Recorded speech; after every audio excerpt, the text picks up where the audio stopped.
এইবার যুবকরা শোনেন,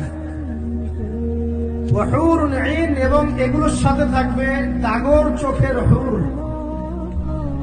দাগর চোখ মানে চোখগুলো হবে অত্যন্ত সাদা এবং বড় বড়, মনিগুলো হচ্ছে কালো কুচকুচে।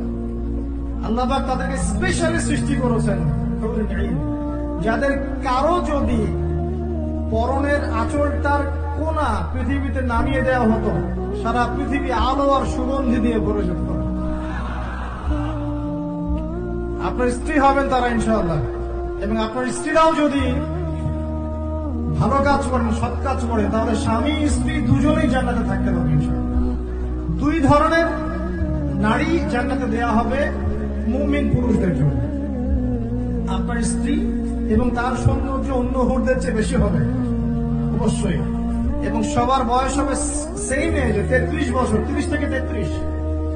এখন যদি স্ত্রী একটু কালো হয়, দেখতে একটু অসুন্দর হয়, কষ্ট নিয়েন না, জান্নাতে ঢোকানোর সাথে সাথেই সুন্দর হয়ে যাবে, ঠিক আছে? এবং এত সুন্দরী হবে যে আপনি অন্যদিকে তাকানোর কোনো ফুরসতই পাবেন না। এবং এছাড়াও এক্সট্রা হুর আল্লাহ পাক আপনাকে দিবেন। এমনি সাধারণ জান্নাতের জন্যও 2টা করে স্ত্রী থাকবে ইনশাআল্লাহ। আর আল্লাহর পথে শহীদ যারা হবে, কয়টা স্ত্রী বলতে পারবেন? 72টা। কয়টা? আমি বলবো এতগুলো দিয়ে কি করবেন? আরে ভাই, জীবনটা তো অনন্তকালে, 30 বছর 60 বছরের জীবনেই তো আমাদের লাগতেছে 4 জন, নাকি? আর এত অনন্তকালের জীবন, কোটি কোটি বছর, কোন মৃত্যু নাই, এতদিন কি করবো? এই জন্য বেশি বেশি এখানে মেয়েদের একটা প্রশ্ন থাকে, তাহলে আমাদের জন্য কি? অবশ্যই আপনাদের জন্য স্বামীদের সৌন্দর্য এত বেশি হবে যে আপনি সেই স্বামী ছাড়া অন্যদিকে যেতেও চাবেন।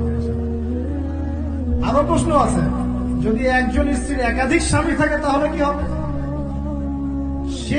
সর্বশেষ যে স্বামীর সাথে সে সংসার করেছে, সেই স্বামী যদি সৎ হয় এবং এই স্ত্রী যদি সৎ হয়, এই স্বামীর সাথে সে থাকবে জান্নাতে।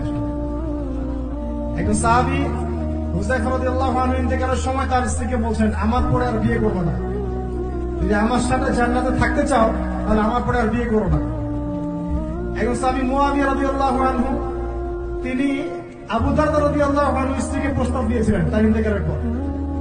আবু দারদা রাদিয়াল্লাহু আনহু স্ত্রী অস্বীকার করছেন, রিফিউজ করলেন, না আমি বিয়ের প্রস্তাবে রাজি নই, না আমি আবু দারদার সাথে জান্নাতে থাকতে চাইছি। প্রিয় ভাইয়েরা, পরিবারগুলোকে জান্নাতি বানাতে হবে না? অতএব স্ত্রী, সন্তান, আহাল পরিবার, আত্মীয় স্বজন সবাইকে নিয়ে দিনটা চর্চা করবো ইনশাআল্লাহ। আমরা যেন সবাই জান্নাতে থাকতে পারি, আল্লাহ পাক সেই তৌফিক আমাদের সবাইকে